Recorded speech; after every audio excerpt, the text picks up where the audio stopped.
আসসালামু আলাইকুম। জাদুই শক্তি সম্পন্ন ১৩ বছরের এক বাচ্চা পেতনি ওয়েনসডে, যে কিনা নিজের দৈব দৃষ্টি কাজে লাগিয়ে ভয়ঙ্কর সব রহস্য উদ্ঘাটনে ভীষণ মজা পায়। বিপদ যেন তার পিছুই ছাড়ে না। তবে এবার বিপদ তার স্কুলের উপর নয়, বরং তার বেস্টফ্রেন্ড অ্যানিবেল সেভেনের উপর, যার মৃত্যুর ভীষণ সে বারবার দেখতে পাচ্ছিল। রহস্যের খেলা, এবং এক মেন্টাল অ্যাসাইলেমে থাকা পুরনো সব শত্রু। তবে আসল শত্রুর ব্যাপারে কোনো ধারণাই নেই। এর পেছনে কোনো সাধারণ মানুষ রয়েছে নাকি কোনো আউটকাস্ট, অর্থাৎ জাদুই শক্তি সম্পন্ন ব্যক্তি। নতুন এই শত্রু কেনই বা এনেটকে মারতে চাইছে? তার হাত থেকে বাঁচার উপায়ও বা কি? চলুন কোনো রকম স্পয়লার ছাড়া এই সকল রহস্যের উদ্ঘাটন করা যাক ওয়েনসডের সাথে। এবার ওয়েনসডের পাগলামি দ্বিগুণ হতে চলেছে, কেন তার একমাত্র ভালোবাসা তার বেস্ট ফ্রেন্ডের উপর ঝুলছে মৃত্যুর কাঁটা। চলুন ওয়েনসডে সিজন 2 এর গল্প শুরু করা যাক। গল্পটি শুরু হয় ওয়েনসডের স্কুল নেভারমোরের গরমের ছুটির সময়ে। ওই সময় আমরা ওয়েনসডেকে দেখতে পাই, যে কিনা একটা অন্ধকার ঘরে একটা চেয়ারের সাথে বাঁধা অবস্থায় ছিল। আমরা জানতে পারি সে একজন সিরিয়াল কিলারের পিছু এখানে এসে পৌঁছেছে। সিরিয়াল কিলার হয়তো বা ভাবছে ওয়েনসডে তার পরবর্তী শিকার, তবে সে তো জানতই না যে ওয়েনসডে নিজেই তাকে শিকার করতে এসেছে। দৃশ্য চলে যায় অতীতে। এই গরমের ছুটিতে ওয়েনসডে বসে নিজের দিব্য দৃষ্টির উপর কাজ করছিল। গরিস বইয়ের সাহায্যে সে নিজের এই শক্তি অনেকটা বাড়িয়ে নিয়েছিল। তাই সে ঠিক করে যে সে নিজের ছোটবেলার ইচ্ছা পূরণ করবে, যেটা ছিল বাচ্চাদের একজন ফেমাস সিরিয়াল কিলারকে ধরা, যার সন্ধান এত বছরে কোনো পুলিশও খুঁজে বের করতে পারেনি। দিব্য দৃষ্টি ব্যবহার করার জন্য থিং তাকে ওই সিরিয়াল কিলারের একটা বস্তু চুরি করে এনে দেয়। এটা স্পর্শ করে দিব্য দৃষ্টির মাধ্যমে ওয়েনসডে জেনে যায় ওই সিরিয়াল কিলার এখন কোথায় আছে। এই কারণেই সে পৌঁছে যায় এয়ারপোর্টে। সেখানে যাওয়া মাত্রই দেখা যায় তার কাছে হাতিয়ার রয়েছে। একে একে তাকে চেক করার পর তার কাছ থেকে বেরিয়ে আসে অসংখ্য হাতিয়ার, যা দেখে সেখানকার সিকিউরিটি গার্ড পর্যন্ত হতবাক হয়ে যায়। তখন কারণ হিসাবে ওয়েনসডে বলে, এত উপরে হাওয়ায় প্লেন যখন ভেসে থাকবে তখন তার মনে হয়েছে এই হাতিয়ারগুলো প্রয়োজন হবে। এমন সময় তার ব্যাগের ভেতরে অস্বাভাবিক কিছু লক্ষ্য করে সিকিউরিটি গার্ডরা। দেখা যায় ব্যাগের ভেতরে ছিল তার সবসময়ের সাথী থিমের ব্যাপারে ওয়েনসডে বাহানা বানায় যে সে মৃতদের মেকআপ করে, আর এটা একটা নকল হাত। সিকিউরিটি গার্ডরা এটা মেনে নেয়, তবে তারা সেখানে থাকা একটা সানস্ক্রিন নিয়ে প্রশ্ন করে, যেটা থিং তার অগোচরে তার ব্যাগে রেখেছিল। এখন এখান থেকে ওয়েনসডে পৌঁছে যায় ওই সিরিয়াল কিলারের কাছে। সে ওই কিলারকে আক্রমণ করার আগেই কিলার তার হাত ধরে বসে, যার ফলে ওয়েনসডের আবারও ভীষণ আসতে শুরু হয় এবং তার চোখ থেকে কালো লিকুইড বের হয়ে আসে। সে সেখানেই অজ্ঞান হয়ে পড়ে। জ্ঞান ফিরলে দেখা যায় সে ওই সিরিয়াল কিলারের সিক্রেট রুমের ভেতরে বাঁধা অবস্থায় রয়েছে। এই কিলার মূলত প্রত্যেকটি বাচ্চাকে কিডন্যাপ করে এনে তার মতো পুতুল বানায়, আর এরপর তাদেরকে খুন করে ফেলে। সেইখানে ওয়েনসডের মতো দেখতেও একটা পুতুল বানিয়ে এনেছিল। তখনই ওয়েনসডে তাকে বলে যে সেও নিজের হাতের কাজ দেখাতে চায়। একথা বলতেই সেখান থেকে বেরিয়ে আসে থিং, এবং থিং আক্রমণ করে ওই কিলারের উপর। ওয়েনসডেও নিজের হাত খুলে ফেলে, আর এভাবেই তারা দুজন মিলে ধরে ফেলে ওই কিলারকে। তবে ওয়েনসডে বুঝতে পারছিল না যে সে যখনই দৈব দৃষ্টি নিজের অজান্তে ব্যবহার করে তখনই কেন তার চোখ থেকে কালো রক্ত বেরিয়ে আসে। এই ব্যাপারে গরিস বইতেও কিছুই লেখা ছিল না। গরমের লম্বা ছুটির পর ওই দিন নেভারমোর স্কুল আবারও চালু হতে চলেছিল। তাই তো ওয়েনসডের মা এসেছিল তাকে স্কুলে যাওয়ার জন্য ডাকতে। আমরা জানতে পারি এই পুরো সময় ধরে ওয়েনসডে নিজের নোভেল লেখায় এত বেশি ব্যস্ত ছিল যে সে তার পরিবারকে একটুও সময় দেয়নি। এখন ওই বছর ওয়েনসডের সাথে তার ভাই লিও ওই একই স্কুলে ভর্তি হতে চলেছিল। লিওর শক্তি ছিল তাদের আঙ্কেলের মতো, ইলেকট্রিক শক্তি। তাদের পরিবারে একমাত্র তাদের বাবার কাছে অর্থাৎ গোমেজের কাছেই কোনো শক্তি ছিল না। ওয়েনসডে এখানে তার ভাইকে একটা টাস্ক দেয়। সামনে আসা স্টপ সাইনের ওয়ের ভেতরে নিশানা লাগাতে বলে এই ইলেকট্রিক পাওয়ারের। ওয়েনসডেকে সে এত বেশি ভয় পেত যে প্রথমবারের মতো লিওর নিশানা ঠিক মতো লাগে। তবে এর ফলে অ্যাক্সিডেন্ট হয় বেশ কয়েকটা গাড়ি, যেটা দেখে এই অদ্ভুত পরিবার ভীষণ পৈশাচিক আনন্দ পাচ্ছিল। এখন ওই সময় আমরা নেভারমোরের কাছে এক জঙ্গলের দৃশ্য দেখতে পাই, যেখানে এক কাপড় পিকনিকের জন্য নিয়ে গিয়েছিল। দূর থেকে একজন লোক তাদের গল্পে ছবি নিচ্ছিল। বোঝা যাচ্ছিল যে এরা দুজন আসল কাকু। তবে লোকটি যখন ছবি তুলছিল তখন সে লক্ষ্য করে একটা কাককে, যে কাকটা খুব অদ্ভুত দেখতে ছিল। লোকটি দ্রুত ছবি তুলে সেখান থেকে বেরিয়ে যাবে, তবে তার আগে সেখানে অসংখ্য কাকে ছেয়ে যায় এবং একসাথে হামলা করে লোকটির উপর। লোকটি কোনো মতে গাড়ির ভেতরে গিয়ে উঠে বসে। কাক তখনও পর্যন্ত হামলা করছিল। লোকটি এখানে কাউকে একটা ভয়েস মেসেজ পাঠায় যে তারা তার উপর হামলা করছে। তার যদি কিছু হয়েও যায় তাহলে প্রমাণ সে ডেস্কের উপর রেখে দিয়েছে, অর্থাৎ লোকটি নিজেও জানতো যে তাকে কে মারতে চাইছে। এমন সময় লোকটি লক্ষ্য করে গাড়ির ভেতরে অসংখ্য কাক আগে থেকেই অপেক্ষা করছিল। তারা তার উপর আক্রমণ করে এবং নির্মমভাবে তাকে হত্যা করে। এরই মাঝে ওয়েনসডে তার পরিবারের সাথে পৌঁছে যায় নেভারমোরে। ওয়েনসডের মা এখানে ওয়েনসডেকে তার ভাইয়ের খেয়াল রাখতে বলে। তখন ওয়েনসডের মনে পড়ে যায় ছোটবেলা থেকে যখনই তার মা এই কথা বলেছে তখনই সে তার ভাইকে কিভাবে কষ্ট দিয়েছে। সে এখানে তার ভাইকে লাস্ট ওয়ার্নিং দেয়, আর এরপর সে একা চলে যায় ভেতরে, যেখানে সবার মাঝে এখন সে বেশ ফেমাস। গতবারের মহাবিপদ থেকে স্কুলকে বাঁচানোর জন্য এখন সেই স্কুলের সেলিব্রিটিতে পরিণত হয়েছে। অ্যাগনেস নামের একজন স্টুডেন্ট এবং তার বান্ধবীরা আসে ওয়েনসডের কাছে অটোগ্রাফ চাইতে। বিরক্ত হয়ে ওয়েনসডে উত্তর দেয় সে অন্যের রক্ত দিয়ে অটোগ্রাফ লেখে। এরই মাঝে তার পুরনো সখী বিয়াঙ্কা চলে আসে। সে তার মারমেডের সাইরেন অর্থাৎ হিপনোটাইজার পাওয়ার দিয়ে ওই মেয়েগুলোকে সেখান থেকে পাঠিয়ে দেয়। আমরা বুঝতে পারি এখন বিয়াঙ্কা এবং ওয়েনসডের মধ্যে বেশ ভালো সম্পর্ক তৈরি হয়েছিল। সে চলে যেতেই সেখানে আসে এই স্কুলের নতুন প্রিন্সিপাল এখানে ওয়েনসডেকে ওয়েলকাম জানায়। সেই সাথে জানায় পুরনো প্রথা অনুযায়ী সে আগামীকাল রাতে একটা বড় বনফায়ারের আয়োজন করতে চলেছে, যেখানে ওয়েনসডেকে সেই স্টুডেন্ট অফ অনার বানাতে চাইছিল। ওয়েনসডে এই অফার রিজেক্ট করে সরাসরি চলে আসে তার রুমে, যেখানে রুমের বাইরে তার নামে অসংখ্য পোস্টার ছিল। এগুলো ছিঁড়ে ভেতরে প্রবেশ করতেই সে হতবাক হয়ে যায়। ভিতরে তার রুমমেট এবং বেস্ট ফ্রেন্ড এনিডের বন্ধুরা উপস্থিত ছিল। ওয়েনসডে আসায় তারা বেরিয়ে যায়। এরপর এনিড ওয়েনসডেকে তার আনা গিফটটা দেয়। ওয়েনসডেও এনিডের জন্য গিফট এনেছিল। সে মূলত ওই সিরিয়াল কিলারের বানানো এক ভয়ঙ্কর পুতুল এনেছিল এনিডের জন্য। এনিড তাকে তার নভেলের ব্যাপারে জিজ্ঞাসা করে। ওয়েনসডের পাবলিশার চাইছিল নভেলের কিছু জিনিস চেঞ্জ করতে, তবে ওয়েনসডে এর ব্যাপারে রাজি ছিল না, আর এই কারণে তার নভেল পাবলিশ হচ্ছিল না। এমন সময় দরজায় নক হয় এবং ওয়েনসডে দরজা খোলে। সাথে সাথে এনিড লুকিয়ে পড়ে, কেননা দরজার বাইরে ছিল অ্যাজাক্স। এনিডের নিষেধ করায় ওয়েনসডে এখানে অ্যাজাক্সকে মিথ্যা বলে যে এনিড ভেতরে নেই। তখন সে একটা গিফট দিয়ে সেখান থেকে চলে যায়। আমরা জানতে পারি এনিড অনেক বেশি কনফিউজ ছিল অ্যাজাক্সের ব্যাপার নিয়ে। সে তাকে ভালোবাসত ঠিকই, তবে এই মুহূর্তে সে তাকে নিয়ে কোনো কিছু ফিল করতে পারছে না। তবে সে এটা বলে তাকে কষ্টও দিতে চাইছে না। সেই কথা বলছিল এমন সময় ওয়েনসডে আলমারির দরজা খুলে। সাথে সাথে একটা তীর এসে গিয়ে লাগে দেওয়ালে। কেউ যেন আগে থেকে এখানে ফাঁদ পেতে রেখেছিল।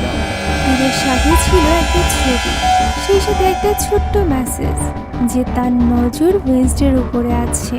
ওয়েনসডে এই ছবি স্পর্শ করে নিজের দিব্য দৃষ্টি দিয়ে দেখার চেষ্টা করে এটা কে, তবে যে এই ছবিটি তুলেছে তাকে ওয়েনসডে দেখতে পায় না। ব্যাপারটা তার কাছে বেশ অদ্ভুত লাগে। এদিকে লেকে নিয়ে তার রুমে চলে এসেছিল তার বাবা মা, যেখানে তার রুমমেট ছিল ইউজেন। গত পার্টে যে ছেলেটি জঙ্গলে আহত হয়েছিল এবং পরবর্তীতে ওয়েনসডেদের সাহায্য করেছিল ওই লড়াইয়ে। তবে লের কথাবার্তা একটু ক্রিপি হওয়ায় সে ওয়েনসডের মতো করেই লেকে ভয় পেতে শুরু করে। তবে গোমেজ তাদেরকে বোঝায় যে তারা দুজন যেহেতু রুমমেট তাই এখন থেকে তাদেরকে এক হয়ে থাকতে হবে। তবে এই ব্যাপারে খুব একটা ইন্টারেস্টেড ছিল না ইউজেন, কেননা প্রথমবার রুমে এসেই তার পোষা পোকামাকড়কে খাওয়ার কথা বলছিল লে। মূলত ইউজেন পোকামাকড়কে কন্ট্রোল করতে পারত।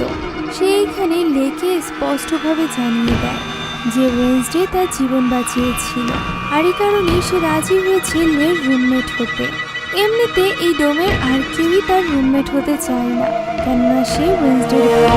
এদিকে ওয়েনসডেকে এখন সবাই সেলিব্রিটি মনে করছে। ভয় না পেয়ে এই ব্যাপারটা ওয়েনসডের ভালো লাগছিল না।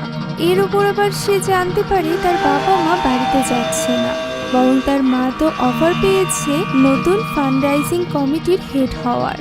আগামীকালের প্রোগ্রামের জন্য প্রিন্সিপাল গোমেজ এবং তার থাকারও ব্যবস্থা করেছে ওই বাড়িতে, যে বাড়িতে একসময় ম্যারিলিন থাকতো, অর্থাৎ গত পার্টের সেই ভয়ানক টিচার যে কিনা এই পুরো স্কুলটিকে ধ্বংস করতে চেয়েছিল।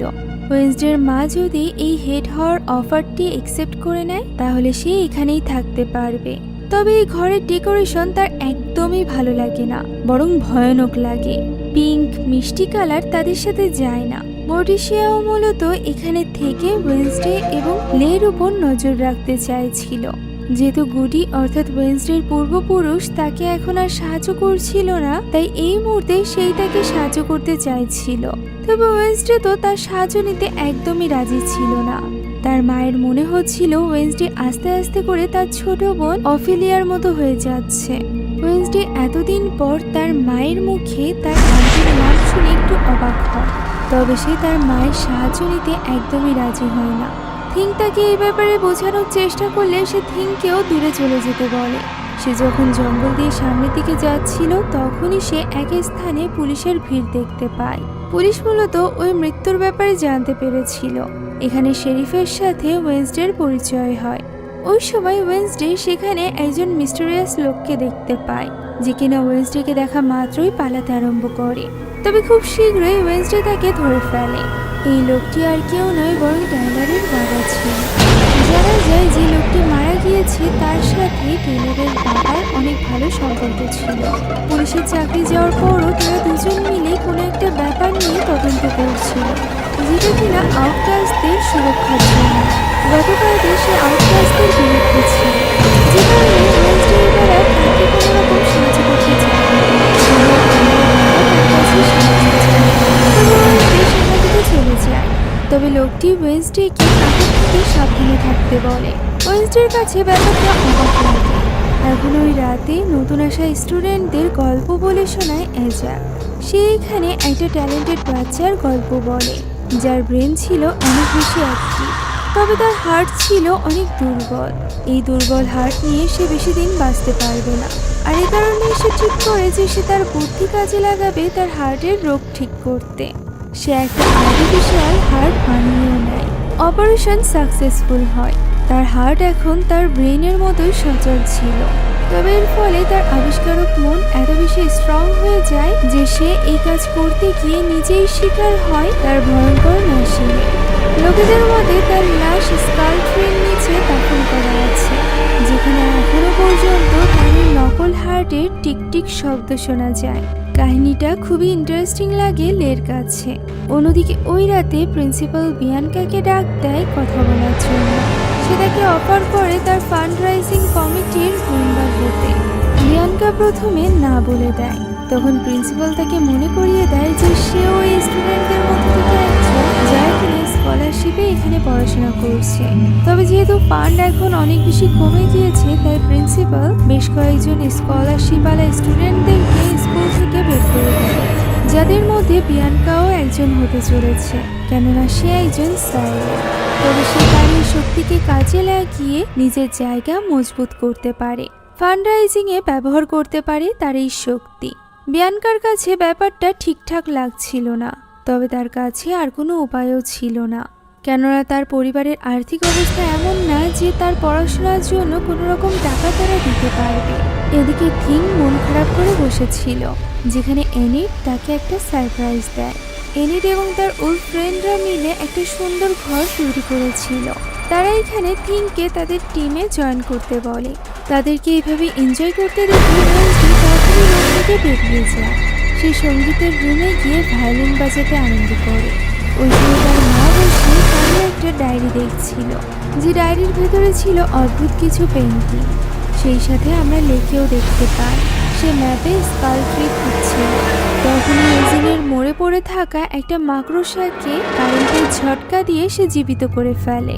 এদিকে ওই সময় আমরা টাইলারের বাবাকেও দেখতে পাই, যে কিনা একা বাড়িতে বসে টাইলারের ছোটবেলার ভিডিও দেখছিল এবং অনেক বেশি ইমোশনাল হয়ে গিয়েছিল। সেই সাথে দেখতে পাই একটা মিস্টেরিয়াস ক্যারেক্টারকে, যে কিনা ওয়েনসডের ছবি থেকে তার চোখ দুটো তুলে নেয়। এটা কে ছিল তা আমাদেরকে দেখানো হলো। এদিকে ওয়েনসডে যখন ভায়োলিন বাজাচ্ছিল তখন সেখানে তাদের নতুন মিউজিক টিচার কাপ্রি আসে। সে অনেক ছোটবেলাতেই ফেমাস হয়ে গিয়েছিল, তাই তো তার ব্যাপারে ওয়েনসডেও জানতো। তাই তো ওয়েনসডের এই ব্যাপারটা হজম হয় না যে এত ফেমাস একজন গায়িকা কেন এই নেভারমোর স্কুলের টিচার হিসাবে জয়েন করবে। কাপ্রি বলে সে ওয়েনসডে থেকেই অনুপ্রাণিত হয়েছে গত বছর যে ঘটনা ঘটেছিল তার থেকে। সে এখানে ওয়েনসডের বাজানো মিউজিকের অনেক প্রশংসা করে এবং তার মিউজিক ক্লাস জয়েন করতে বলে। তবে ওয়েনসডের এই ব্যাপারে কোনো রকম আগ্রহ ছিল না। অন্যদিকে পরদিন সকাল থেকেই শুরু হয়ে যায় জোর করে বনফায়ারের আয়োজন, যেটা দেখে অনেক বেশি ইমপ্রেস হয়ে গিয়েছিল মর্টিসিয়া। এখানে যে বাচ্চাগুলো এই জাদু করছিল তাদেরকে দেখে বোঝাই যাচ্ছিল যে তাদেরকে কন্ট্রোল করছে বিয়াঙ্কা।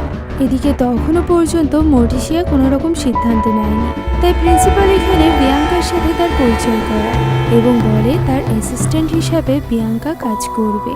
ওই রাতে রুমে পৌঁছাতেই ওয়েনসডে দেখতে পায় এনিটের কাছে রয়েছে তার জন্য আসা একটা পার্সেল, সেই সাথে জেভিয়ারের একটা চিঠি।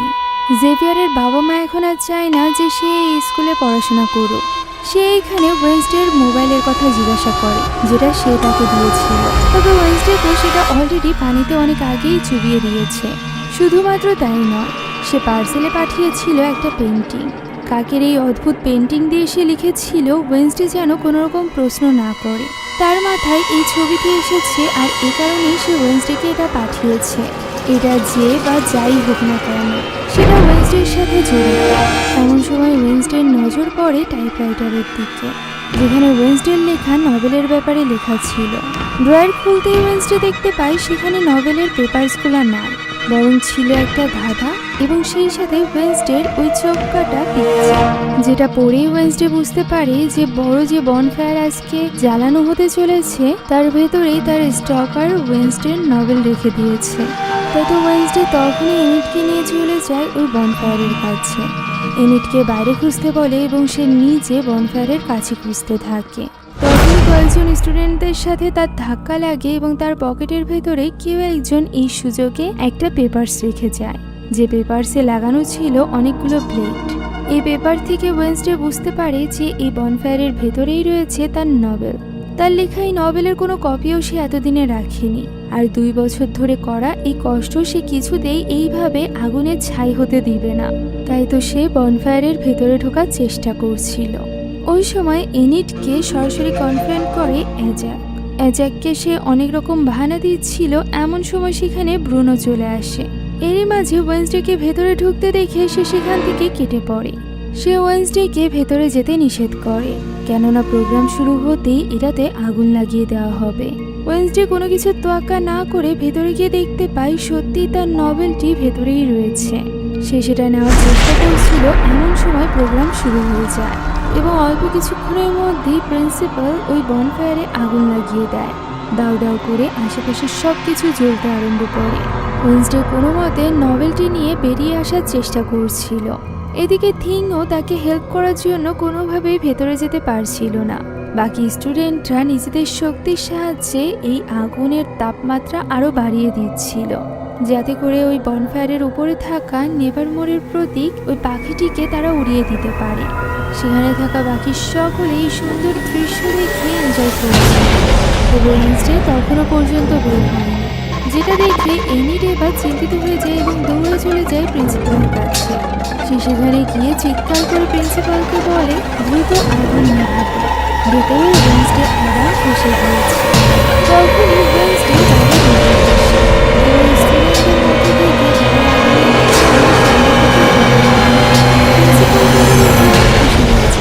সে তাকে সম্মানিত করতে চাইছিল গতকালের বিপদ থেকে তাদের স্কুলকে রক্ষা করার জন্য। আর এই কারণে তাকে স্টেজে ডেকে নেওয়া হয়। প্রিন্সিপাল এখানে ওই 4 জন স্টুডেন্টদের পেন্টিং বানিয়েছিল যারা গতবার নেভারমোরকে রক্ষা করেছিল। তবে এই পেন্টিং দেখে প্রচণ্ড বিরক্ত হয় ওয়েনসডে। তার গম্ভীর ভয়ঙ্কর ইমপ্রেশন নষ্ট করে দিচ্ছিল এই পেন্টিং। তাই তো সে নভেলটি এনিটকে ধরিয়ে দিয়ে সেখানে এগিয়ে যায়। আর এরপর মাইক নিয়ে উল্টোপাল্টা বলতে আরম্ভ করে। সে কোনো হিরো না, সে মূর্খদের জন্য কিছু করে না, এই ধরনের উল্টোপাল্টা কথা বলে সে আগুন লাগিয়ে দেয় ওই পেন্টিংটিতে, যা দেখে সেখানে থাকা সকলে হতবাক হয়ে যায়। তবে বিয়াঙ্কা তো এরকম কিছুই আশা করেছিল। আশা করেনি এনিট, তাই সে ওয়েনসডেকে অনেক কিছু বলতে থাকে। একদিকে বোনের পাগলামি সবাইকে অবাক করছিল, অন্যদিকে ভাইয়ের পাগলামি সবাইকে ফেলতে চলেছিল এক মহাবিপদে। কেননা গতকাল রাতে অ্যাজাক্সের কাছ থেকে ওই গল্প শোনার পর লেয়া এখন বের হয়েছিল স্কাল ট্রি খুঁজে ওর ভেতর থেকে ওই লাশকে বের করার জন্য। জঙ্গলের মধ্য দিয়ে হাঁটতে হাঁটতে সে ওই স্কাল ট্রি পর্যন্ত পৌঁছেও যায়। আর এরপর ওই স্কালের চোখে কান লাগিয়ে সে ওই হার্টবিট শোনার চেষ্টা করে। এমন সময় ভেতর থেকে একটা পাখি বের হয়ে আসে, যার ফলে সে নিচে পড়ে যায়। আর এই নিচে পড়ার ফলে তার ভেতর থেকে ইলেকট্রিক পাওয়ার বেরিয়ে আসে, যার ফলে মাটির ভেতরে থাকা লাশটিতে কারেন্ট লাগে এবং সে জীবিত হয়ে যায়। ভয়ানকভাবে সে বেরিয়ে আসে মাটির নিচ থেকে। তবে এই ভয়ানক অর্ধপচা লাশ দেখে ভয় পাওয়ার বদলে মেয়েকে উল্টে খুশি হচ্ছিল। সে তো এরকম কিছুই করতে চাইছিল। এদিকে এনিট তখনও পর্যন্ত ওয়েনসডের সাথে কথা বলতে চাইছিল। সে তার কাঁধে গিয়ে হাত রাখে। সাথে সাথে ওয়েনসডের ভীষণ আসতে শুরু হয়। তার চোখ থেকে কালো রক্ত বেরিয়ে আসে এবং সে মাটিতে লুটিয়ে পড়ে। তার ভীষণে আমরা দেখতে পাই সে একটা গোরস্থানে দাঁড়িয়ে আছে। আশেপাশে অসংখ্য কাক উঠছে। তবে এই কাক ভয়ানক ব্যাপার নয়, বরং ভয়ানক ব্যাপার হলো এনিটের কবর, যার উপর সাদা একটা ফুল মুখে নিয়ে দাঁড়িয়েছিল একটা কাক, ঠিক যেমন ছবি এঁকে তার জন্য পাঠিয়েছিল জেভিয়ার। তখনই এনিট এসে তার গলা চেপে ধরে এবং তাকে বলতে থাকে তার মৃত্যু ওয়েনসডের কারণেই হয়েছে। এই ভীষণ দেখে আসল দুনিয়াতে ছটফট করতে থাকে ওয়েনসডে। এনিট বুঝতে পারছিল না যে সে কি করবে। এরই মাঝে সেখানে মরিসিয়া চলে আসে। আর এরপর জ্ঞান ফিরলে ওয়েনসডে নিজেকে তার মা বাবার ওই বাড়িতে দেখতে পায়, যেখানে মরিসিয়া আবারও সবকিছু তার থেকে লোকানোর জন্য ওয়েনসডের উপর লেগেছিল। সেই কালো অশ্রুর মানে জানত। সে বুঝতে পেরেছিল ওয়েনসডে নিজের শক্তিকে অনেক বেশি ব্যবহার করছে। এ কারণেই সে বুক অফ গুডিস নিয়ে নিতে চায়, যেখান থেকে ওয়েনসডে এই শক্তি পেত। তবে ওয়েনসডে এখানে তার মায়ের কোনো রকম সাহায্য নিতে অথবা তার সাথে কোনো রকম কোনো কিছু শেয়ার করতে রাজি ছিল না। তাই তো সে বেরিয়ে গেলে তার মা থিংয়ের সাথে কথা বলে যে তাকে ওয়েনসডের নিজের থেকেই ওয়েনসডেকে বাঁচাতে হবে। থিংও এই ব্যাপারটা মেনে নেয়। এখন সেখান থেকে ওয়েনসডে স্কুলে না গিয়ে সরাসরি চলে যায় টেলরের বাড়ির সামনে, কেননা তার মনে হচ্ছিল এই সব কিছু কোনো না কোনোভাবে ইন্টারকানেক্টেড। আর এই ব্যাপারে টেলরের বাবা নিশ্চয়ই জানে। দরজায় গিয়ে কয়েকবার নক করার পরও ভেতর থেকে কোনো রকম সাড়া শব্দ না পেয়ে এবার ওয়েনসডে দরজা খোলে। থিংয়ের মানা করা সত্ত্বেও সে ভেতরে চলে যায় এবং দেখতে পায় সেখানে টেলরের বাবা জীবিত নয়, বরং মৃত পড়ে আছে। তার মুখের ভেতরে তখনও কিছু নড়াচড়া করলে ওয়েনসডে দেখতে যায় এবং তার মুখ থেকে বেরিয়ে আসে অসংখ্য কাক। কাকগুলো ছটফট করতে করতে ঘরের ভেতর থেকে বেরিয়ে যায়। তখন ওয়েনসডে সেখানে ওই অদ্ভুত কাকটিও লক্ষ্য করে। সেও সেখান থেকে পালিয়ে যায়। ওয়েনসডে ভাবে সে তার শক্তি ব্যবহার করে টেলরের বাবার কাছ থেকে কিছু জানার চেষ্টা করবে। তবে সে তাকে স্পর্শ করার পরও কিছুই দেখতে পাচ্ছিল না। ফলে ওয়েনসডে এবার নিজের শক্তি নিয়েই চিন্তিত হয়ে পড়ে। এমন সময় সেখানে পুলিশ চলে আসলে সে দ্রুত সেখান থেকে পালানোর চেষ্টা করে, তবে ধরা পড়ে যায় এবং তাকে গ্রেপ্তার করে নেওয়া হয় একজন সাসপেক্টের রূপে। পুলিশ স্টেশনে এনেই তার জিজ্ঞাসাবাদ শুরু করা হয়, যেখানে ওয়েনসডে জানায় যে মৃত ব্যক্তিই তাকে দেখা করতে বলেছিল। পুলিশরা জানায় যে যে লোকটি গতদিন মারা গিয়েছিল সেই লোকটি লাস্টবার কল করেছিল টেলরের বাবাকে। আর এই কারণেই তারা সেখানে তদন্তের জন্য গিয়েছিল। তবে তারা সেখানে কোথাও টেলরের বাবার ফোন খুঁজে পায়নি। সে কি এই ফোনের ব্যাপারে কোনো কিছু জানে? ওয়েনসডে বলে সে এই ব্যাপারে কোনো কিছুই জানে না। তার জিজ্ঞাসাবাদ চলছিল, এরই মধ্যে তার বাবা সেখানে চলে আসে গোমেজ আসলে একজন পেশাদার উকিল ছিল, যে কারণে সে শেরিফকে বলে কোর্টের অর্ডার ছাড়া সে তার মক্কেলের কোনো রকম জিজ্ঞাসাবাদ করতে পারবে না। কথা বলে সে ওয়েন্সডেকে নিয়ে সেখান থেকে বেরিয়ে পড়ে। শেরিফও আর কিছু বলতে পারে না। তারা যখন স্কুলে ফিরছিল তখন ওয়েন্সডে জিজ্ঞাসা করে সে কিভাবে জানলো। উত্তরে গোমেজ জানায় যে ড্রাইভার তাকে বলেছে। সে তার মায়ের কথা জিজ্ঞাসা করলে তার বাবা বলে যে মাকে জানানোর এখনই কোনো প্রয়োজন নেই। এরপর গোমেজ ওয়েন্সডেকে জিজ্ঞাসা করে যে সে ওই বাড়িতে কি করছিল, যার উত্তর ওয়েন্সডে না দিলে গোমেজ বলে তার এই স্বভাবের কারণেই তার মা তাকে নিয়ে চিন্তা করে। ওয়েন্সডে তার মাকে নিয়ে এখান থেকে চলে যেতে বললে গোমেজ জানায় তার মা সিদ্ধান্ত নিয়ে নিয়েছে সে ফান্ড রাইজিং কমিটির হেড হবে, অর্থাৎ এখন থেকে তারা এখানেই থাকবে। তখন ওয়েন্সডে গোমেজের কাছে তার অফিলিয়ার ব্যাপারে জিজ্ঞাসা করে, তবে গোমেজ বলে যে এই গল্পটি যেহেতু তার না তাই সে এই গল্পটি তাকে শোনাতেও চায় না। এখন পরদিন সকালে আমরা ইউজিনের ওই সিক্রেট আড্ডা দেখতে পাই, যেখানে আসলে ইউজিন দেখতে পাই লে সেখানে আগে থেকেই রয়েছে। সে লেকে জিজ্ঞাসা করে গতরাতে সে কোথায় গায়েব হয়ে গিয়েছিল। সে মনে করে লেও হয়তোবা তার আঙ্কেলের মতো তার মৌমাছিগুলো চিবিয়ে চিবিয়ে খেয়ে নিয়েছে, তাই সে চিন্তিত হয়ে ভেতরে প্রবেশ করে। তখনই হতবাক হয়ে যায়, কেননা ভেতরে বাঁধা ছিল ওই লাশ। সে ইউজিনের উপর আক্রমণ করতে আসলে লে তাকে ইলেকট্রিক শক দেয়। ইউজিন অনেক ভয় পেয়ে যায়। লে তখন তার হাত দেখায় এবং বলে সেও তাদের মতো একজন স্টুডেন্ট ছিল এই নেভারমোরে। এর মানে অ্যাজাক্সের এই গল্প কোনো কাল্পনিক গল্প না, তবে সে ইউজিনকে ভয় পেতে নিষেধ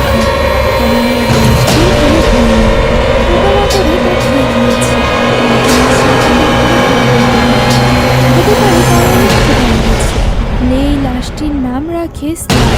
এদিকে রুমে যাওয়ার সময় ওয়েন্সডে এনিটের মৃত্যুর যে বিষয় লিখেছিল এই ব্যাপারে থিংকে জানিয়ে দেয়, তবে এটাও বলে যে থিং যেন এই ব্যাপারটা কারোর সাথে শেয়ার না করে, বিশেষ করে এনিটের সাথে, সেইটা সহ্য করতে পারবে না।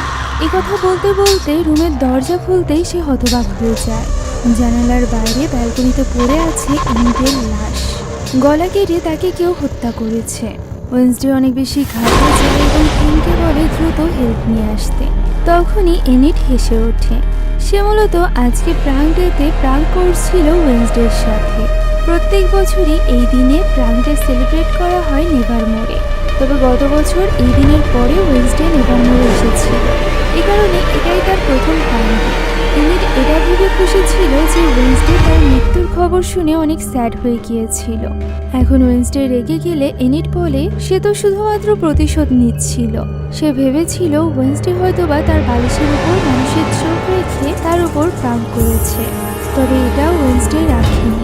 যদিও এই ব্যাপারে সে এনিটকে কিছুই বলে না, তবে সে বুঝতে পেরেছিল এটা টেলরের বাবার চোখ হতে পারে। তখনই এনিট দেখে তার ফোনে মেসেজ দিয়েছে ওই স্টকার যে ওয়েন্সডের নভেল পড়াতে চেয়েছিল। তার ওই নাম্বারে কল করতেই দেখতে পায় এটা টেলরের বাবার নাম্বার, অথচ সে তো গতকাল রাতেই মারা গিয়েছে এবং তার ফোনও খুঁজে পায়নি পুলিশের। ফলে ওয়েন্সডে এবার আরও বেশি চিন্তিত হয়ে পড়ে এনিটকে নিয়ে। সে এনিটকে রুমেই থাকতে বলে, তবে এনিট তো কোনোভাবেই গত বছরের মতো করে এই বছরটা এই ধরনের মার্ডার মিস্ট্রি অথবা বোরিং জিনিসে নষ্ট করতে চাইছিল না, সে এনজয় করতে চাইছিল। কথা বলে সে রুম থেকে বেরিয়ে যায়। ওয়েন্সডে এবার ওই চোখটি স্পর্শ করে অতীত দেখার চেষ্টা করে, তবে কিছুই দেখতে পায় না। তাই সে থিংকে বলে পুলিশের বই থেকে এর সলিউশন বের করতে। অন্যদিকে পুরো স্কুল জুড়ে প্রাঙ্ক ডে নিয়ে সবাই অনেক আনন্দ মজা করছিল। এনিট এবং ব্রুনোর ক্লোজনেস দূর থেকে অ্যাজাক্সও অনুভব করতে পারছিল। তখনই তার কাছে আসে লে এবং ইউজিন এবং তারা অ্যাজাক্সের হয়ে প্রতিশোধ নিতে চায়। ইউজিন যেহেতু কীটপতঙ্গের ভাষা বুঝতে পারত এবং তাদেরকে পরিচালনা করতে পারত, তাই সে তার আটকে রাখা মশাদেরকে পাঠিয়ে দেয় ব্রুনোর কাছে। ফলে ব্রুনোর অবস্থা হয়ে যায় বেগতিক। অ্যাজাক্সও এখানে লে এবং ইউজিনের সাথে প্রাঙ্ক করে। আনন্দের মধ্যে দিয়ে যেতে থাকে এই দিনটা। তবে প্রফেসর অর্লভ এই প্রাঙ্কটি একদমই পছন্দ করত না, কেননা তার যেহেতু হাত পা নেই তাই স্টুডেন্টরা তার সাথে সব থেকে বেশি প্রাঙ্ক করে। সে কোনোভাবে কারোর প্রতিবাদও করতে পারে না। এরই মাঝে ওয়েন্সডে সেখানে আসে এবং সে প্রিন্সিপালকে জিজ্ঞাসা করে এমন আউটকাস্টের ব্যাপারে যার কাছে পাখিদেরকে নিয়ন্ত্রণ করার শক্তি আছে। তখন প্রফেসর অর্লভ এভিয়ানদের কথা বলে। আউটকাস্টদের মধ্য থেকে শুধুমাত্র এভিয়ানরাই পাখিদেরকে নিয়ন্ত্রণ করতে পারে। তবে এই স্কুলে 10 বছরের বেশি হয়ে গিয়েছে কোনো এভিয়ান আসেনি। অন্যদিকে বিয়ানকা গিয়েছিল মর্টিসিয়াকে তার মায়ের সাথে কথা বলার জন্য রাজি করাতে। মূলত তার মা অনেক ধনী একজন ব্যক্তি ছিল, তার কাছ থেকে ডোনেশন নিতে চাইছিল প্রিন্সিপাল। তবে এর জন্য মর্টিসিয়াকেই তার সাথে কথা বলতে হবে। তবে তাদের মা মেয়ের সম্পর্ক একদমই ভালো ছিল না, যে কারণে বিয়ানকার খুব একটা লাভ এখানে হয় না। এদিকে লে মাংসওয়ালা খাবার নিয়ে গিয়েছিল ওই লাশের জন্য, যেটা সে খেয়ে নেয়। তবে এর ফলে তার শক্তিও বেড়ে যায়, কেননা লিয়েরা বের হওয়া মাত্রই সে নিজের শক্তি দিয়ে শেকলে বাঁধা কাঠ ভেঙে ফেলে। এদিকে ওয়েন্সডে টেলরের সাথে দেখা করতে চাইছিল, এর জন্য তার গাড়ির প্রয়োজন। তবে ফ্যামিলি কার নিলে সবাই জেনে যাবে, তাই তো সে এইখানে এনিটের ওই চিঠিটা চুরি করে নেয়, যে লেটার দেখালেই ড্রাইভিং শেখাবে। এনিট রুমে গিয়ে সে লেটার আর খুঁজে পায় না। এমন সময় সেখানে আসে ওয়েন্সডের মা। সে এখানে ওয়েন্সডের সাথে নয়, বরং থিংয়ের সাথে দেখা করতে এসেছিল। সে থিংয়ের উপর রেগেছিল, কেননা গুরিজের বই এতদিন ধরে ওয়েন্সডের কাছে আছে, এই ব্যাপারটা থিং তাদেরকে জানায়নি। সেও তো তাদের পরিবারের অংশ। যা শুনে থিং এখানে তাকে মনে করাতে থাকে কখন কখন তারা নিজেদের অ্যাকশনের মাধ্যমে তাকে চাকরের মতো ট্রিট করেছে। এখনো তাদের মা মেয়ের খারাপ সম্পর্কের ব্লেম তার উপর দেওয়া হচ্ছে। এ কথা বলে রাগ দেখিয়ে সে নিজের ঘরে চলে যায়। অন্যদিকে ওয়েন্সডে পৌঁছে যায় ওই ড্রাইভারের কাছে। সেখানে এনিটের চিঠি দিতে ড্রাইভার তাকে ড্রাইভিং সিট ছেড়ে দেয়। আর এই সুযোগ নিয়ে ওয়েন্সডে এই গাড়ি নিয়ে যেতে চাইছিল অ্যাসাইলামে, যেখানে টেলর আছে। তবে ড্রাইভারও নিজের সিটের সাথে একটা ব্রেক নিয়ে রেখেছিল, যেটার কারণে ওয়েন্সডে সুবিধা করে উঠতে না পারলে সে ওই ব্রেকটাই কেটে দেয়। ওই সময় ওই ড্রাইভার নিজামের গেটে ওই লাশকে দেখতে পায়, যে কিনা গেট খুলে বের হওয়ার চেষ্টা করছিল। এই জীবন্ত লাশকে দেখে ড্রাইভার বেশ অবাক হয়। এরই মাঝে ওয়েন্সডে গাড়ি চালাতে আরম্ভ করলে সে তো আরো বেশি হতবাক হয়ে যায়। এভাবেই একটানে ওয়েন্সডে চলে আসে ওই অ্যাসাইলামে। সেখানে এসে তার ভেতরে ঢোকার জন্য খুব একটা কষ্ট করা লাগে না। নিজের রিসার্চ দেখিয়ে সে সরাসরি এই অ্যাসাইলামের অথরিটির সাথে কথা বলে। সেখান থেকে সে জানতে পারে টাইলার এবং বাকি আউটকাস্টদের দেখাশোনা করে ডক্টর ফেয়ারবর্ন। সে এখানে ফেয়ারবর্নের ব্যাপারে অনেক প্রশংসা করতে থাকে। ডক্টর নিজে কোনো আউটকাস্ট না, তবে সে আউটকাস্টদের মানসিক অবস্থার ব্যাপারে থিওরি লিখেছে। এটা নিয়ে ওয়েন্সডে তাকে ছোট করতে থাকলে তখনই সেখানে চলে আসে ডক্টর ফেয়ারবর্ন। সে আগে থেকেই ওয়েন্সডের জন্য পারমিশন নিয়ে রেখেছিল, কেননা সে জানতো ওয়েন্সডে আজ হোক বা কাল হোক ঠিকই টাইলারের সাথে দেখা করতে আসবে। সময়ের সাথে সাথে টাইলারের রাগ দিন দিন আরো বেশি বাড়ছে। তখন ওয়েন্সডে ম্যারিলিনের কথা জিজ্ঞাসা করে, যার উত্তরে ডক্টর জানায় মেরিলিনকেও এখানেই আটকে রাখা হয়েছে, তবে তাকে টাইলারের থেকে দূরে রাখা হচ্ছে, কেননা সে এখনো পর্যন্ত মানেই না যে সে টাইলারের মাস্টার। সবকিছু তার জন্য হয়েছে। তাদের দুজনকে দূরে রাখার ফলে তাদের সম্পর্ক আরো বেশি দুর্বল হবে। এখন আমরা দেখতে পাই টাইলারকে খুবই সিকিউর একটা স্থানে রাখা হয়েছিল। ওয়েন্সডেকেও সেফটির সাথে ভেতরে প্রবেশ করা হয়। ওয়েন্সডেকে দেখে টাইলার অবাক হয় এবং তাকে বলতে থাকে যে ওয়েন্সডে তার ভেতরের মনস্টারকে ভালোবেসেছে। তারা দুজনই কালো দুনিয়ার মানুষ। তারা দুজন চাইলে পুরো পৃথিবীর উপর রাজত্ব করতে পারে। এভাবে কথা বলতে শুরু করে টাইলারের মনস্টার নিয়ে আসতে যায়। তখনই কারেন্টের শব্দে তাকে সাহায্য করে। তখন ওয়েন্সডে টাইলারকে তার বাবার মৃত্যু শুনে। সেই সাথে আমরা এটাও জানতে পারি যে যে লোকটি প্রথমে মারা গিয়েছিল সে টাইলারের চাচা ছিল। টাইলারের পরিবারে দুজন মারা গিয়েছে। এই কারণেই সে টাইলারের সাথে দেখা করতে এসেছে, যাতে করে কোনো ক্লু পায়। তবে টাইলার তাকে মোটেও সাহায্য করার মুডে ছিল না, যেটা বুঝতে পেরে ওয়েন্সডে সেখান থেকে চলে যেতে চাইলে টাইলার তাকে এনিটের কথা বলে উস্কাতে থাকে। এনিডি শেষ ব্যক্তি ছিল যে কিনা গতবার লড়াইয়ে টাইলারের উপর হামলা করেছিল, তাই সে বলে এনিডকে যেখানেই সে দেখবে সেখানেই শেষ করে দিবে। বেস্ট ফ্রেন্ডকে মারার কথা শুনে ওয়েন্সডে এবার আরো বেশি ক্ষেপে যায়। সে টাইলারকে উল্টোপাল্টা বলতে থাকে, যার ফলে টাইলারের ভিতরকার মনস্টার এবার সত্যিকার রূপ নেয়। তবে সময় থাকতে কন্ট্রোলে থাকা লোকটি তাকে কারেন্টের শব্দে আবারও স্বাভাবিক করে তোলে। ওয়েন্সডে বেরিয়ে যায় এবং সে চিৎকার করতে থাকে। এসে চলে আসে স্কুলে, যেখানে লেও এখন জেনে গিয়েছিল যে তার পেট জম্বি অর্থাৎ ওই লাশটি পালিয়ে গিয়েছে। এদিকে এনিড এবং ব্রুনোর সম্পর্ক অনেক বেশি গভীরে চলে গিয়েছিল। ব্রুনো এনিডের সাথে তার রুমে আসে। ওই সময় কাউকে একটা আমরা গোপনে এনিডের উপর নজর রাখতে দেখতে পাই। সেখানে একটা গিফট বক্স ছিল, যেটা ছিল থিনের জন্য। তাই সে ব্রুনোকে অপেক্ষা করতে থিনের বাড়ির কাছে যায়। সেখানে সে থিনের ওই গিফট বক্সটিও খোলে, যার ভেতরে ছিল থিনের পুলিশে ধরা পড়া একটা ছবি, সেই সাথে একটা চিরকুট, যেটা পড়ে এনিড বুঝতে পারে এই গিফটটা তাকে পাঠিয়েছে ওয়েনসডের আঙ্কেল। আর এই গিফটটা তাকে তার জন্মদিনের গিফট হিসাবেই পাঠানো হয়েছে, অর্থাৎ আজকে থিনের জন্মদিন। তবে আঙ্কেল ফেস্টার বাদে অ্যাডামস ফ্যামিলির আর কারোরই তার জন্মদিনের কথা মনে নেই। তাই এনিড ঠিক করে যে সে থিংয়ের বার্থডে উপলক্ষে একটা পার্টি দিবে। এমন সময় পেছনে আওয়াজ হয়ে ওঠে এবং ব্রুনোর কোনো একটা অবস্থা দেখে দৌড়ে চলে যায় এনিড। থিং দেখতে যাবে তার আগেই তার ঘরের বক্সের দরজা বন্ধ হয়ে যায়, সেই সাথে উপর থেকেও বন্ধ করে দেওয়া হয়। ফলে সে এনিডকে কোনো রকম সাহায্যই করতে পারে না। কিন্তু প্রিন্সিপালকে গিয়ে বিয়ানকা জানায় যে কিছুতেই মরিসিয়া তার মায়ের সাথে কথা বলতে রাজি হচ্ছে না।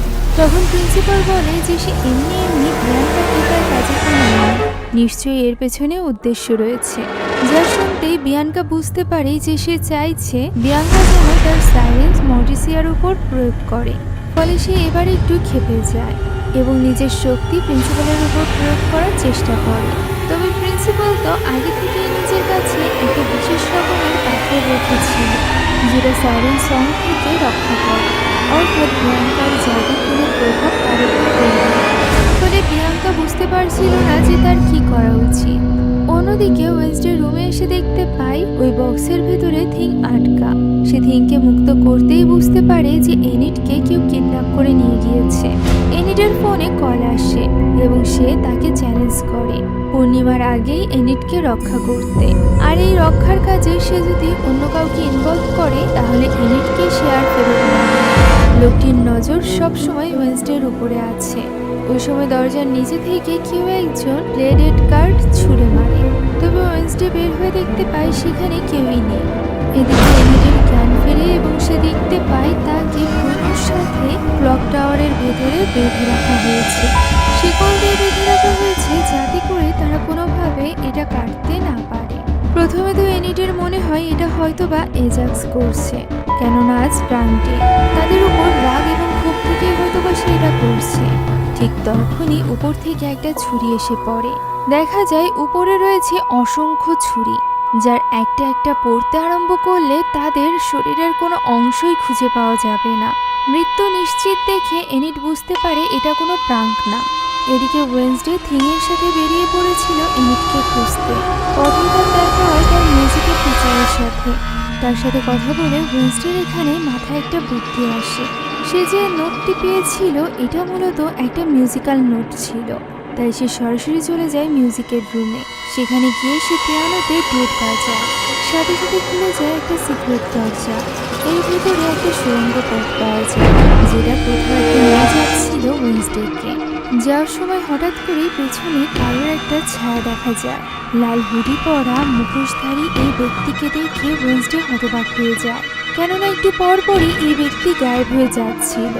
সেখানে পড়েছিল শুধুমাত্র তার মাস্ক, যেটাতে ওয়েনসডের জন্য ওয়ার্নিং ছিল যে সময় পেরিয়ে যাচ্ছে। তাই সে দ্রুত চলে যায় সামনের দিকে এবং দেখতে পায় সে ক্লক টাওয়ারে পৌঁছে গিয়েছে। সেখানে একটা এলিভেটর ছিল, সে এলিভেটরের ভেতরে ঢুকে পড়ে। অন্যদিকে এই পুরো সময়ে এনিড এবং ব্রুনো এটা ভাবছিল যে এইভাবে তারা কি জন্য ফাঁসলো। এনিড বুঝতে পারে তার বান্ধবীর জন্যই এমনটি হয়েছে। ব্যাড লাক, খুনি এসব সব সময় তার বেস্ট ফ্রেন্ডের পিছু করে। তখন ব্রুনো বলে সে কেন তাহলে তার বেস্ট ফ্রেন্ডকে ছেড়ে দেয় না।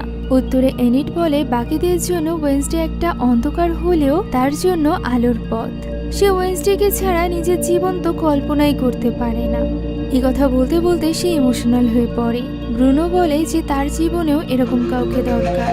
তারা দুজনে এবার কথা না বাড়িয়ে ওই চেন থেকে নিজেদেরকে মুক্ত করার চেষ্টা করতে থাকে। এভাবেই তারা নিচে পড়ে যায়। তবে ভাগ্য ভালো, উপর থেকে কোনো ছুরি এসে তাদের গায়ে পড়ে না। তারা দুজন এখানে এইভাবে পড়ে থেকেই ক্লোজ হয়ে যায়। এরই মাঝে ওয়েনসডে সেখানে চলে আসে, যাকে দেখে এনিড তাকে দ্রুত বাঁচাতে বলে। ওয়েনসডে তখন থিংকে পাঠিয়ে দেয় তাকে শিকল খোলার জন্য। থিং যাওয়ার সময় একটা চিকন সুতার সাথে ধাক্কা লাগে, সাথে সাথে আশেপাশে অসংখ্য ছুরি পড়তে আরম্ভ করে। থিংয়ের উপরেও একটা ছুরি পড়ে। এমন সময় শুরু হয়ে যায় একটা ফাঁদ। উপর থেকে এখন সবগুলো ছুরি আস্তে আস্তে করে নিচের দিকে নামছিল, তাও আবার একসাথে। এখন ওই প্ল্যাটফর্মের উপর যে থাকবে সবাই শেষ হয়ে যাবে। ওয়েন্সডে বুঝতে পারে এই সব কিছু নিচে থাকা একটা মেশিনের সাথে কানেক্টেড, যেটা কানেক্টেড ছিল একটা টাইপরাইটারের সাথে। সে চলে যায় নিচে। অন্যদিকে এনিট চিৎকার করতে থাকে। এই টাইপরাইটারে একটা প্রশ্ন লেখা ছিল, যে প্রশ্নটা জড়িত ছিল সেখানে থাকা বইয়ের সাথে। ওয়েন্সডে মাথা ঠান্ডা করে ওই বইটি খোঁজার চেষ্টা করতে থাকে। এদিকে মৃত্যুর ভয়ে এনিটের অবস্থা বেড়ে যায়। ওয়েন্সডে চিৎকার করে তাকে শান্ত করতে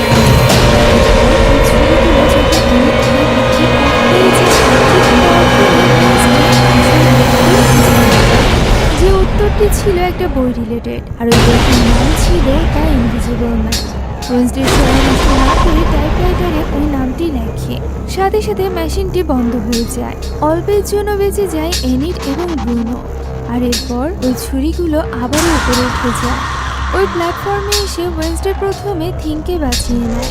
এরপর সে এনিট এবং ব্রুনোকে মুক্ত করতে যাবে, ঠিক তখনই কারোর একটা ক্লাপিং এর আওয়াজ হয়।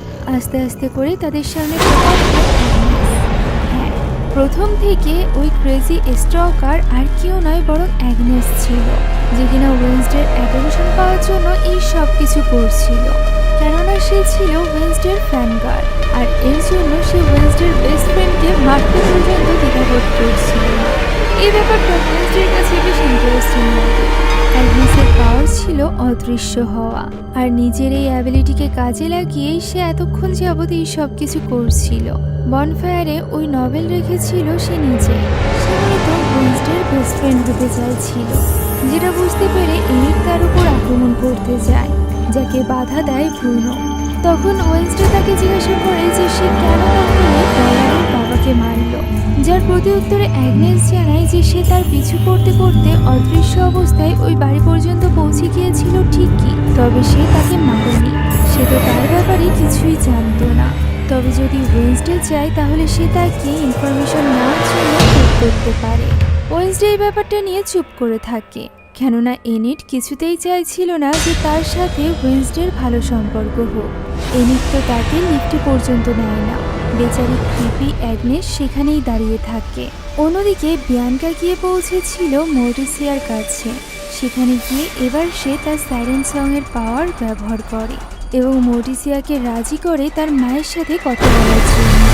সম্মানিত থাকার কারণে মর্টিসিয়াও এখানে রাজি হয়ে যায়। আর এরপর তার মেমোরি থেকে বিয়ানকা নিজের এখানে আসার অস্তিত্ব মিটিয়ে দেয় এবং সেখান থেকে বেরিয়ে যায়। এদিকে ওয়েন্সডের উপর ভীষণভাবে রেগেছিল ঠিক, কেননা সে তার বার্থডে ভুলে গিয়েছিল। আর এই অপরাধের কোনো ক্ষমা হয় না, এটা ওয়েন্সডেও মানত। তাই সে এখানে নিজের জন্য একটা শাস্তির ব্যবস্থা নিয়েছিল। সে থিংকে বলে তার জন্য কঠিনতর শাস্তির ব্যবস্থা করতে, তবে থিং এতে রাজি হয় না। তখনই তার মনে পড়ে যায় ওই বইটির কথা, অর্থাৎ গরিসের বইয়ের কথা। বইটির নাম উচ্চারণ করা মাত্রই থিং ভেতরের দিকে চলে যায়। ওয়েন্সডে বুঝতে পারে বইটি সেখানে নেই। সেই ব্যাপারে থিংকে জিজ্ঞাসা করে। থিং ভয়ে কাচুমচু হয়ে যায়, কেননা ওই বইটি তো তার কাছ থেকে এসে মর্টিসিয়া নিয়ে গিয়েছিল, যেটা বুঝতে পেরে এবার ওয়েন্সডে তার মায়ের উপরই খেপে যায়। অন্যদিকে ওই সময় আমরা জঙ্গলের দৃশ্য দেখতে পাই। ওই লোকটিকে দেখতে পাই যার গাড়িকে ছলে কৌশলে ওয়েন্সডে ব্যবহার করেছিল ওই অ্যাসাইলামে যাওয়ার জন্য। সে এখানে প্রিন্সিপালকে কল করেছিল এবং নিউবার্নমোরের কোনো স্টুডেন্টকে আর কখনোই সে ড্রাইভিং শিখাবে না বলে জানিয়ে দিয়েছিল। সে যখন এই কথা বলছিল তখনই তার সামনে লের পেট জম্বি চলে আসে। গাড়িতে ধাক্কা লাগার ফলে সে নিচে পড়ে যায়।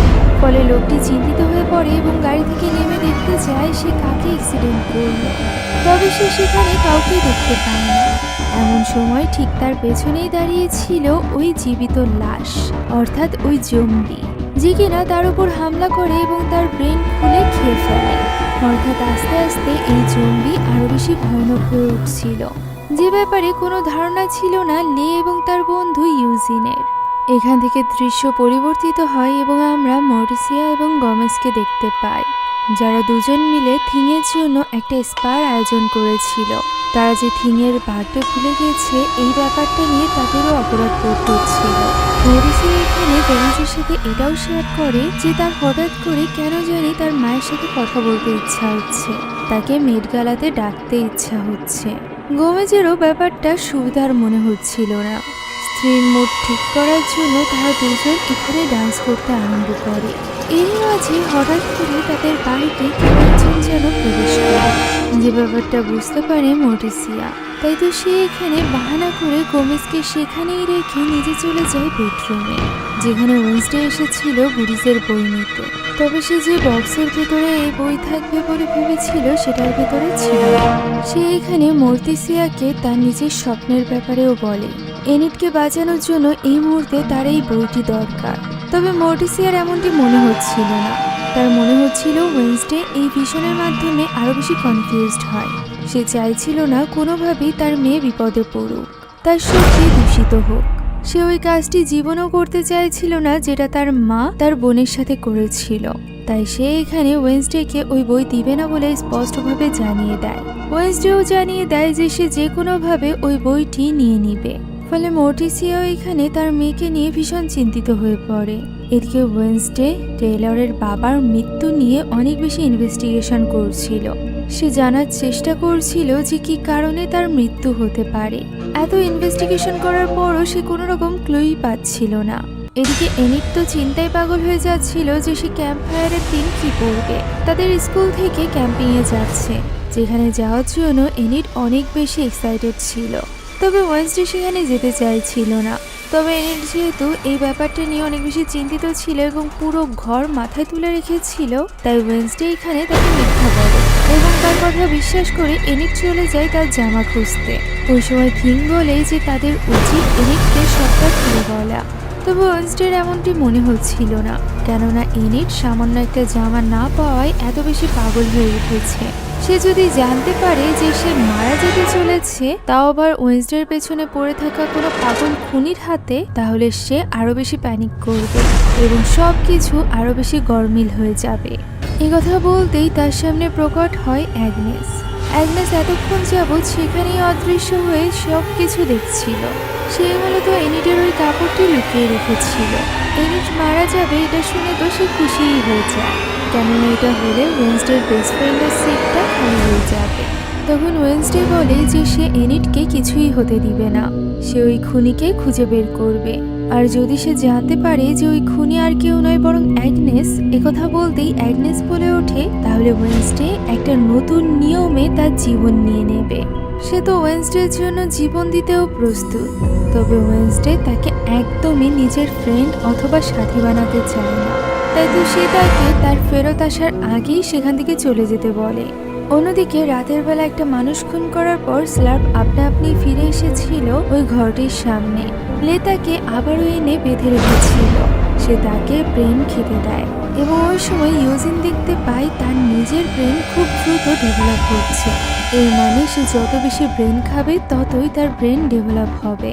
সে এখানে খাবার শেষ হয়ে যাওয়ার পর প্রথমবারের মতো অর্ধেক ওয়ার্ড বলে। সে ব্রেইনের ব্রে পর্যন্ত বলে, যা শুনে ইউজিন লেকে বলতে থাকে যে সে খুবই ডেঞ্জারাস হতে চলেছে। ঠিক তখনই পেছন থেকে সে ইউজিনের উপর হামলা করে, কেননা সে ইউজিনের ব্রেন খেতে চাইছিল। যেটা বুঝতে পেরে লে তার উপর ইলেকট্রিক শক দেয় এবং বলে ইউজিন থেকে দূরে থাকতে। এই ঘটনায় ভয় পেয়ে ইউজিন চাইছিল বাকিদেরকে এই ব্যাপারে জানিয়ে দিতে, তা না হলে স্লার্প আরো বেশি মারাত্মক হয়ে যেতে পারে। তবে লে এমনটি চাইছিল না, কেননা স্লার্প তার পেট ছিল এবং সে চাইছিল না যে তার উপর কোনো রকম এক্সপেরিমেন্ট হোক। ইউজিন বলে তাকে এইভাবে এখানে রেখে ক্যাম্পিংয়ে যাওয়া খুবই ডেঞ্জারাস হতে পারে। তবে লে অলরেডি একটা বুদ্ধি বের করে নিয়েছিল। আমরা দেখতে পাই স্লার্প বাকিদের উপর হামলা করলেও লের উপর কখনোই হামলা করতো না, সে যেন তাকে ভালোবাসত। এদিকে ওয়েনসডে গিয়েছিল টেলরের বাবার ফিনারালে। সেখানে দুজন মানুষই মাত্র উপস্থিত ছিল, এক তো শেরিফ আর অন্যজন ছিল ওই ডক্টর। ডক্টর এসেছিল টাইলারের রিকোয়েস্টে। সেখানে ওয়েনসডেকে দেখে খুব একটা খুশি হয় না শেরিফ। সে তাকে এই কেস থেকে দূরে থাকতে বলে, কেননা যে এই খুনগুলোর পেছনে রয়েছে সে অনেক বেশি চালাক। সে চায় না ওয়েন্সডের কোনো ক্ষতি হোক। একথা বলে সে সেখান থেকে চলে যায়। তখন ওয়েন্সডে ডক্টরকে জিজ্ঞাসা করে যে টেলরের সাথে একবারও তার বাবা দেখা করতে গিয়েছিল কিনা। প্রথমে তো ডক্টর উত্তর দিতে চাইছিল না, পরবর্তীতে সে জানায় যে হ্যাঁ, এত লম্বা সময়ে মাত্র একবারই সে গিয়েছিল। শুধুমাত্র তাই নয়, বাবাকে দেখা মাত্রই টেইলর একদমই নিয়ন্ত্রণের বাইরে চলে গিয়েছিল। তাকে 5 মিনিট ধরে শক দিয়েও কন্ট্রোলে আনা যাচ্ছিল না। এরকমটা এর আগে বা পরে কখনোই হয়নি। ওয়েন্সডে বলে তার মনে হচ্ছে এই সব কিছুর পেছনে কোনো এক অ্যাভিয়ান আছে, অর্থাৎ যে কিনা পাখিদেরকে নিয়ন্ত্রণ করতে পারে। তখন ডক্টর বলে তাদের অ্যাসাইলেমে এরকম কোনো অ্যাভিয়ান নেই। তারা যখন এসব নিয়ে কথা বলছিল ওই সময়ও ওই কাক তাদের উপর নজর রেখেছিল। সে মূলত পুরো টাইমই ওয়েন্সডের উপর নজর রেখেছিল। এখন অন্যদিকে ওই সময় আমরা বিয়ানকাকে দেখতে পাই, যে কিনা একটা হোটেলে গিয়েছিল। সেখানে গিয়ে সে তার সাইরেন সং ইউজ করে রিসেপশনিস্টের উপর এবং তার কাছ থেকে 302 নাম্বার রুমে চাবি নিয়ে নেয়। সেই সাথে এটাও বলে দেয় যে এই রুমে কেউ কখনো যাবেই না। সেই সাথে বিয়াঙ্কা এখানে এসেছিল এটাও ওই রিসেপশনিস্ট ভুলে যাবে। এখন চাবি নিয়ে সে যখন ওই রুমে প্রবেশ করে আমরা দেখতে পাই মূলত বিয়াঙ্কার মা এই রুমের ভেতরে নিজেকে লুকিয়ে রেখেছিল। গত পার্টে আমরা দেখেছিলাম বিয়াঙ্কার মা একজন লোককে বিয়ে করেছিল, যে কিনা বিয়াঙ্কার মাকে শুধুমাত্র তার সাইরেন সং এর জন্য ব্যবহার করছিল।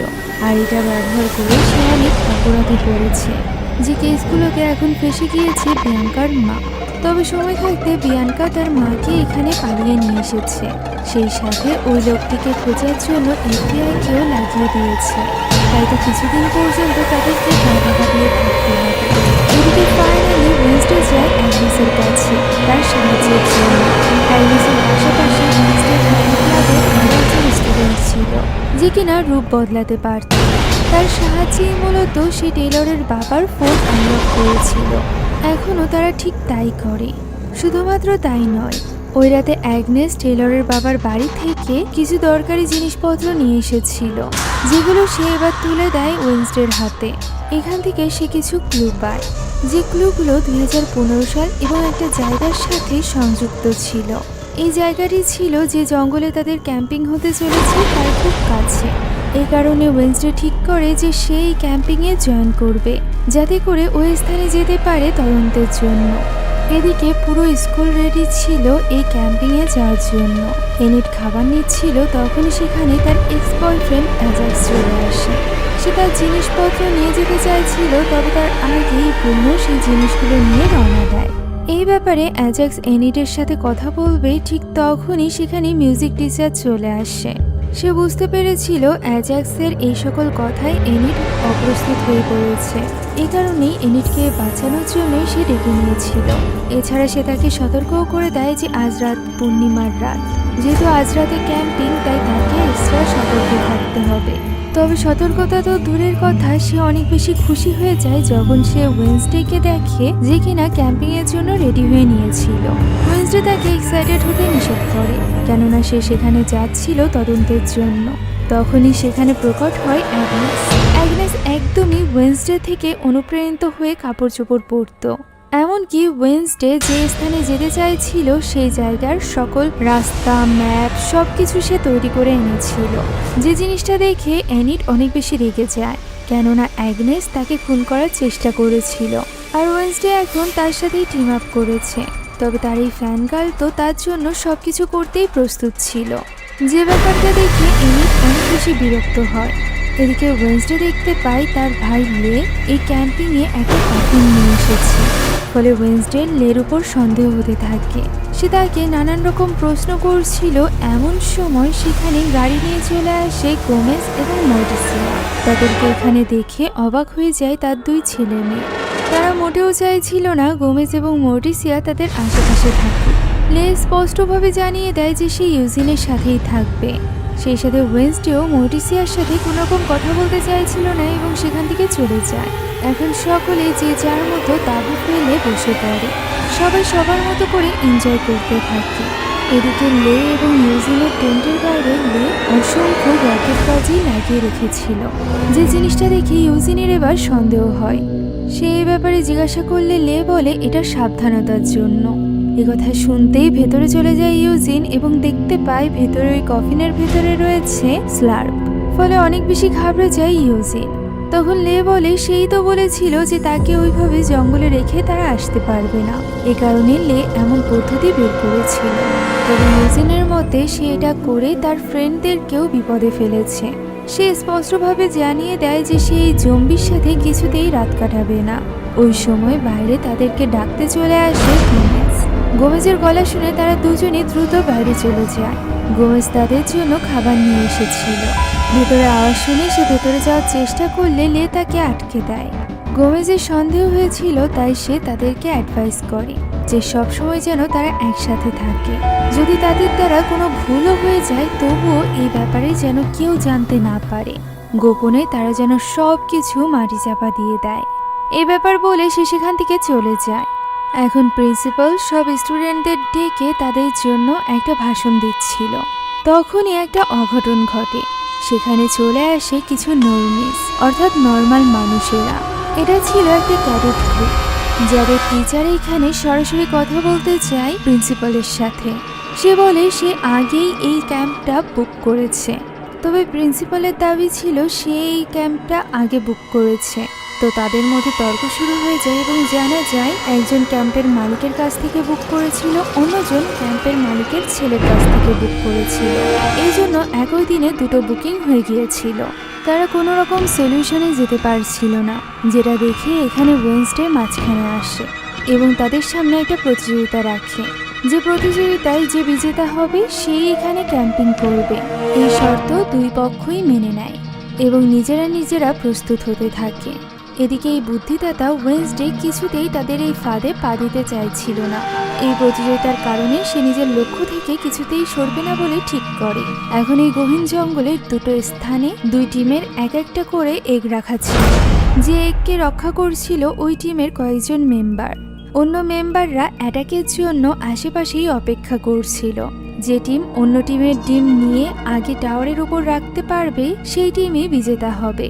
ক্যাডেটের টিম এখানে অ্যাজেকের টুপি সরিয়ে দেয়, যার ফলে তারা খুব সহজেই নিজেদের এগ উদ্ধার করে নেয় এবং এই ব্যাপারে জানান দেয় বাকিদেরকে।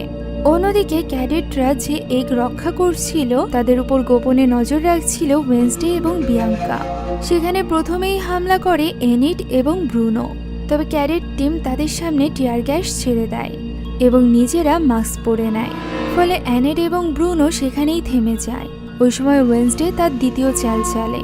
ইউজিন মৌমাছিদের কন্ট্রোল করে তাদের কাছে পাঠিয়ে দেয়, যেটা ধোঁয়ার ভেতর দিয়ে গিয়ে তাদের উপর আক্রমণ করে। চারিদিকে সকলে যখন এই টিয়ার গ্যাস এবং মৌমাছির আক্রমণে কুপোকাত, তখন এর ভেতর থেকে বীরের মতো এগিয়ে যায় ওয়েডনেসডে। মানুষই তাকে কাঁদাতে পারে না, এই কেমিক্যাল তাকে কিভাবে কাঁদাবে? সে ওই একটা নিয়ে নেয় এবং বিয়াঙ্কা এই ব্যাপারে জানান দেয়। তবে সমস্যা হলো ক্যাডেটের টিম প্রায় পৌঁছে গিয়েছিল। এদিকে ওয়েডনেসডে এখনো অনেক দূরে। তো এই ব্যাপার নিয়ে সকলে ভীষণ চিন্তিত ছিল। আউটকাস্টের টিম প্রায় হার মেনেই নিয়েছিল। তবে এই ব্যাপারেও ওয়েডনেসডের কাছে পরিকল্পনা ছিল। সে ওই পাহাড়ের চূড়া থেকে টাওয়ারের উপর যাওয়ার জন্য একটা জিপ লাইন ক্রিয়েট করে।